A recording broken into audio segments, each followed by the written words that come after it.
Okay, so as I said, this is section 2 that I actually had in mind that we should treat. This is about mattress. Please, just try to pay as much attention as you can pay, because mattress, at a point you'll be getting yourself confused. But the first thing you need to know, like they gave a question that this should be represented on the command window. So that, how do you type it? So when you say enter or run, it will produce this for you. Now look at how it is being done.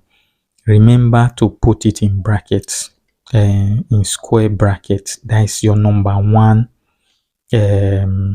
observation. You should not forget. Don't go and put it in this bracelet. No, it will give you wrong. Put it in the square brackets. So the next thing you need to know, you see this 1 2 3 is arranging it like this: 1 2 3.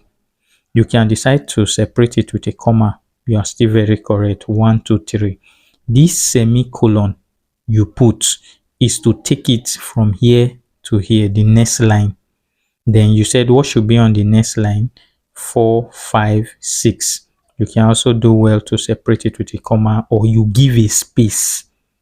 If you don't want to separate with a comma, give space in between. Don't join the figures together.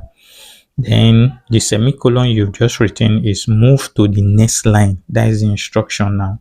Then 7 8 9. And if you run your MATLAB without suppressing it, you will see it exactly like this. You can try it. Then we are being asked to create a submatrix B, so that we will be taking row 1 and 2 and column 2 and 3. Now there are two ways you can represent this, and I will explain it to you. The first is that you say your B should be equal to this time. Look at what I'm doing. I want to run something inside A, and I'm putting it in bracket, and we already know what A is, which is this. That my first row and my second row should match with the second column and the third column. Where they meet, the values is what I want my B to be. So you can also represent it like this, that B is equal to 1:2, 2:3. Well, this is fine, it will work, but I would suggest you stick to this. I have a reason, so you don't mess up things later in the day. Just stick to this. The one I showed you will also work if you run it, but stick to this.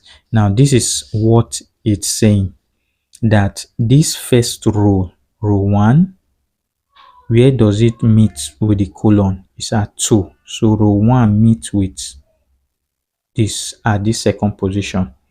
The same row 1 meets with, that is row 1 meets with column 3. Row 1, if you stretch it, meets with column 3. Then come back again, row 2 meets with column 2. That is row 2 meeting with column 2.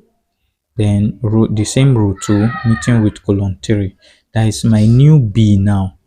The submatrix of B will be 2 3 5 6. This is how it will appear in your command window if you should run it. So you can do well to try it. Now they said you should interchange row 3 and row 2. Now this is how you interchange. That you have A. Remember I said is A you are changing.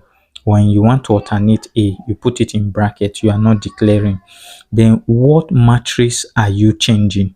That is what this one is giving. So it can pick it in row. The first one is always your row, while this is your column.